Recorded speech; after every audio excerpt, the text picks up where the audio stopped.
Okay. Thank you guys for tuning in to Devin Young here with the Young Investments and Property Management. Today, I am here with a buddy of mine, Mr. Phil Brooks. He is out here doing some amazing things in the multifamily space, as well as definitely trying to do some amazing things out here in the Dallas market, man. Introduce yourself to the people, let them know kind of your background and what your story is, what you're looking to do. Hey, everybody. I'm Phil Brooks from Buffalo, New York. Currently reside in Dallas. I'm full-time real estate investor from residential to commercial, different assets class, and I'm just here to hope see if I can give some insight for the next person who want to get into real estate. Appreciate you jumping on today and taking the time. We met a few months ago, what about 8 months, 9 months now ago in this multifamily space, a networking event as we plugged in to get some more information and do some amazing things to help some other people grow, as well as scale and do some things for us. So first and foremost, man, kind of tell me how many doors you're in now and get the people a little bit of information and background on you, how long you've been doing multifamily and how long you've been in the real estate space. Yeah, so I'm currently over 300 units when it comes to the multifamily space. In the middle of 20 flips. I've been doing commercial real estate since 2022, but I've been in real estate since 2013. Not currently like as a business. I was buying a house in my personal name, thinking that was the route I needed to go. But in 2019, that's when I created the LLC and went full time real estate. Awesome, man. That's amazing. So I know you're in several different markets. Kind of tell me where you are focusing your time and attention outside of Dallas. I know Yes, the last so time we talked, you were down south somewhere. yes, so I'm in all the landlord friendly states. Mainly, I'm in Northwest Arkansas. That's one of my favorite markets right there. I'm in Tulsa, Oklahoma, uh, OKC as well. I'm in Texas. That's Longview, Texas, not just Dallas. Louisiana, Mississippi, South Carolina, North Carolina, and I also look in like Tennessee and things of that nature in the Midwest. Nice, nice, nice. I haven't touched all those markets yet for sure. Definitely looking to do some things in some of those markets. Been talking to different people in different markets. Right now, I'm looking at a 70 unit in Ohio. Definitely been looking in the Texas area. When I looked at a 16 unit down in Killeen. I like Arizona personally, so Yeah. I've been looking at a few deals out there.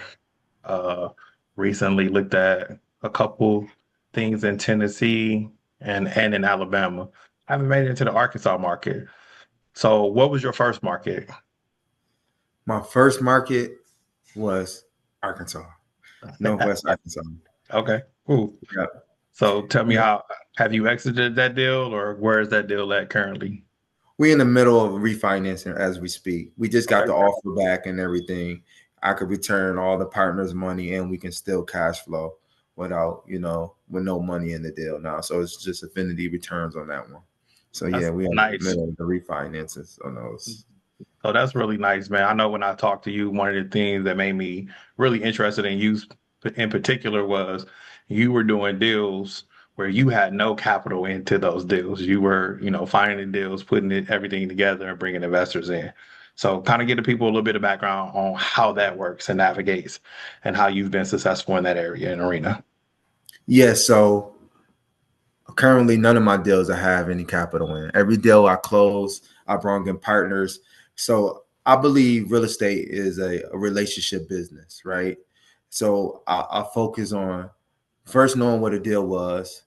And once I found out what a deal was, I built my relationships around that, letting them know, bringing people in so they could have a great investment and they could be able to build wealth with me and take care and build generation and wealth for their family as well. So the way I structure them is JV. A lot of people do syndications. I like to do JV because you actually have more control. All the partners have a say in the deal, so they won't feel like they just left out and don't have no say, even though they have money inside the deal. Another thing is we get to refinance it and hold on to however long we want to hold on to it. So I don't got to sell it in 5 years just to make a profit. We can hold on to it, build that cash flow, buy down that debt, and then later on, if we want to keep it, passing down to our families, anything in that nature, we could continue to do it. And by refinancing and bringing all the money back out, we could repeat and rinse and repeat, do it again, and we just keep adding and adding more. It's really good, man. So one of the big things that I know as you start navigating this space, a lot of people do talk about the JV deals, and that's a joint venture for those who don't know, versus syndication, where you have general partners and limited partners in the deal. But a lot of people want to get into this space, but they don't understand how to get into this space and then what the barrier of entry is to it. Because a lot of people feel like, or if you go to a lot of these programs, they tell you, oh, you got to have the net worth equivalent to whatever your deal is. You got to have capital to bring to the deal. And there's a lot of barriers. People are charging people a lot of money, 10, 20, 30, $40,000 to buy into these programs. And then they still aren't any wiser on how to purchase a deal, how to get a deal done.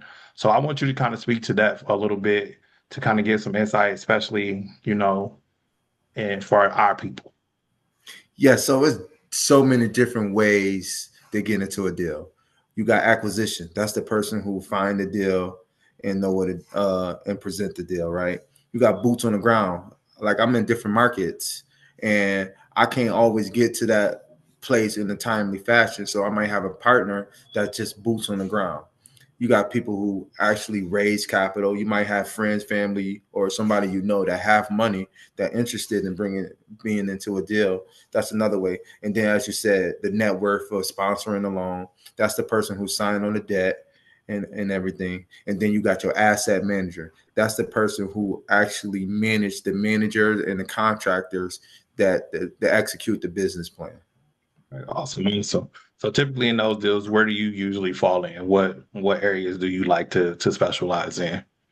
So I'm still working my way up to the sponsorship, but I did every other part. So I have found a deal, went to go manage the contractors and everything, execute the property managers as well, asset manage them. I wasn't a property manager. I managed the property managers. So that's the asset managers. I have raised millions of dollars for deals and put them into different deals, and that's all that. But my favorite part is finding the deal and bringing the money to it. How do you go about finding deals? Oh, so I get it anywhere I could get it from, right? So I let everybody know what I'm doing. I connect with wholesalers. I'm doing direct marketing to sellers. I'm connecting with brokers in different markets. I'm trying to get as many deals as I can because a lot of them haven't been penciling out. So I use the Michael Jordan method. He wasn't known for how many shots he took. He was known for the ones he made. And I felt like if I had enough deals to underwrite and see if they was deal, one of them gonna pencil out. So I've been big on connecting with people when it comes to deals. So being in this space, I know typically it takes about 100 deals to find 1 to 2 quality deals. Is that your experience? I underwrite about 4 or 5 deals a day, and it's like you get momentum. You be all of a sudden you can't find none. Then all of a sudden you got 2 or 3, 4 that's penciling out, right? So it's just about staying consistent and staying at it, and doing the daily work, right? So yeah, it just depends on the ones you're looking at, right? Like I said, it takes a lot. It's gonna be a lot you throw away, and it may be ones that you actually get on the contract, and once you do due diligence, is the ones you should have threw away, right? So it's just the work. But when I say it's worth it. Yeah, definitely. So I know I follow you on social media, and I know you had talked about probably a month or two back about being in deals that you probably shouldn't have been in. Give some insight on that, brother. Yeah. So sometimes you uncover things that you didn't realize it, right? And once you get deeper and deeper into pulling the blankets back, things uncover. So it's been a time where we couldn't get into all the apartments, and we closed that deal, and come to find out them apartments needed a lot more work than we expected, right? And it's another deal where I had all the money at closing, but my investor backed out at the last minute and couldn't do so. Now I got enough money to close, but I don't have enough money to rehab. So now I'm raising money on the deal that's already closed, trying to do renovations. That's money come in. Man, I'm like 2 years into this project. I'm like a year behind on performa, so different things like that. But that deal is actually doing good now. Finally got it back on track and things of that nature. But it took a lot. Investors was pissed at me because they expected a certain return at a certain time. But like I said, they not as bad as me no more because I stayed through. I still did whatever I said I was going to do, even though it took longer. But I didn't give up on them because I didn't have money in the deal. Because my reputation and protecting other people's money is more important than what I feel. Absolutely. Being in that space, your reputation is everything. As large as things are, multifamily is very small. It becomes very intrinsic. And if you mess up a deal somewhere, people know about it. They talk about it, and it's hard to recover from things when you don't do business right. So that's definitely a key and something very important. So I heard you say staying consistent and doing the day-to-day work. What is the day-to-day work for you? Day to day, I want to talk to at least 10 new people a week.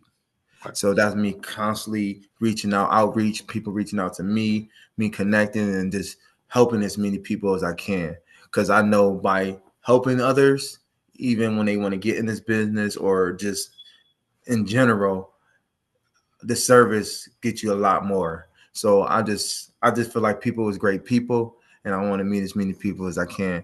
Also, now I'm in the middle of 20 flips.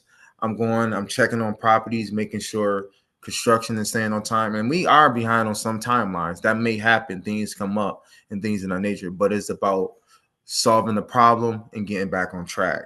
So my day to day is make sure I'm daily talking to our contractors, making sure we on schedule, making sure they got everything they need. Also checking underwriting. I don't do all the underwriting anymore. I actually teach people how to underwrite. So people send me deals and we go over it, and then I might make a decision if we should put an offer in on that or not. But to be honest, I don't like to underwrite no deal and not put in an offer. So if they want 3 million and we only could pay 1 million, we need to put in an offer for 1 million because you never know what the seller may go through later on. And what they're gonna do is, and I've been on the selling side. I might not accept it now, but if something come up and I really need it, I'm gonna look back at them previous offers. So I always submit the offer. See, that's a great tip because that's not something I've ever heard anybody else say, right?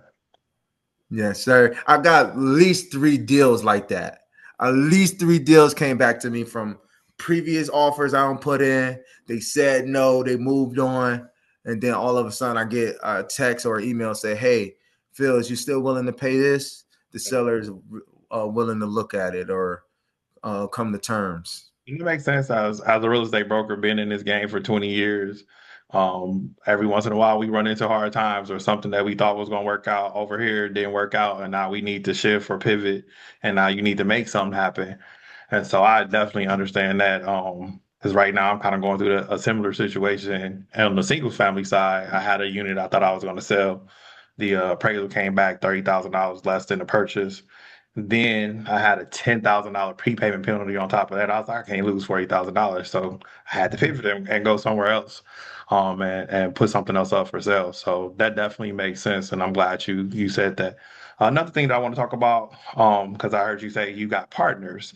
The partners can make or break a deal definitely in the long term. You said you like JV deals, but a lot of people are scared of JV deals because you tie yourself to people for kind of a more intimate long term thing. So when it comes to JV deals, how do you typically find your partners, or how do you get involved with JV partners? Before it was if anybody said yes, right? I'm looking for money. I'm trying to close a deal. Now it's more, I'm a little bit more established. I want to screen them. I want to make sure, hey, the operating agreement irons out everything, right? So that operating agreement is your contract. So make sure you have that ironed out, because don't get me wrong, people got different emotions when it comes to money. So you're gonna have different reactions from different people. But like I said, long as you doing what you can 120%, everything may not go according to plan, but long as you doing what you can to make it happen, what's more can somebody ask you for, right? Because it's all based off performa, right? It's all based off projections. So we might have missed a projection, or the market might have changed right in the middle of things going what you're working on. So just still show up, give 120%, and what more can a person ask for?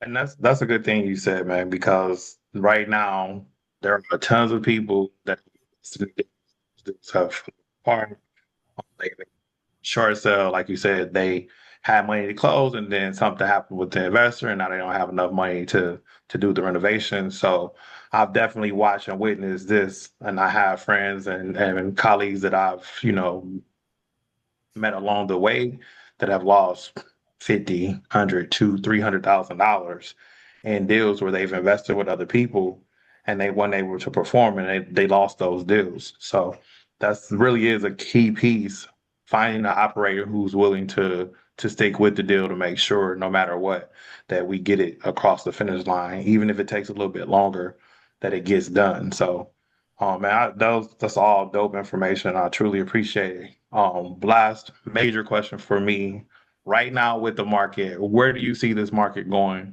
over the next 2 to 3 years? Oh, it's a buyer's market. I'm loving the market right now because I'm a buyer, right? I'm a Yes, buyer. sir. So I'm trying to buy as much as I can at the right prices so it could set us up pretty good in the next years coming. So I think it's gonna get better. But right now we in the market that we should be buying, buying, buying. That's just my opinion. I don't know about other people, but I'm buying. I'm I'm of the same mindset. A lot of people are scared to buy right now, but I think if you are even interested in the multi-family space like this in the next 2 years, it's definitely time to be purchasing whatever you can purchase with the intent of holding it for 5, 7 to 10 years at a minimum. If you're looking to get in for a 3 year, probably not the time to be buying. But if you can ideally see yourself getting into position and place and riding out the next 5 years to 10 years, like there's a lot of money to be made in this multifamily space, bro. Yeah, that's why I like JV deals, because I don't gotta sell. Like it's not in the PPM paperwork, that say, hey, in 5 years you probably me a certain return, right? You telling me you're just gonna sell it and I'm gonna have all my money back and plus this type of return. I love JV deals because we can ride out the market, right? And I wanted to touch bases about partnership again. On JV deals, we all make decisions together because there's no finger blaming, right? Because certain stuff we got to vote. You do got to manage a partner, but most of the stuff, like me personally, I run weekly meetings on each deal for all the partners that's on that deal. If you can't make it, you're going to get a Fireflies or a Zoom recording that's sent to your email so you can check it on later. But we all in it together. We all partners. So it's not one finger pointing the other. It's all of us putting our head together, seeing what we need to do to turn our property or get back on track if it's off track. Well, definitely that's, again, some amazing information. You already know I'm definitely looking to do some deals and stuff with you here in the future. Um, what else you got for the people, man? Or, or what you need? Yeah. Well, I just like to tell everybody, like, I come from nothing. I never thought I'd be doing this business. I never thought that I could even be here today, like having this conversation with you, Devin. I swear, right? So I just feel like you want to do this business. all you got to do is get around the people who doing it. You know what? I heard this one thing what Ed Milet said. He said, if you want to know how to get somewhere quicker, ask the person coming back. So, like, don't be afraid to join them rooms, learn from people. This is a relationship business. One thing I love about it, you could have one arm reaching up, somebody can be reaching up, pulling you up, and you could be reaching down, pulling up the next person. So that's just continue to give, continue to learn, and I guarantee it'll go far if you just keep putting in the work. That you jumping on today. We're definitely going to connect and have some more personal conversation offline. But again, thank you for getting on with me today. Oh, no problem, bro. I'm thank you for inviting me, and I'm glad to see you doing your thing with this, brother. You need to let the world know. Get the Yes, information to the world, brother, for doing it, sure. brother. Doing it.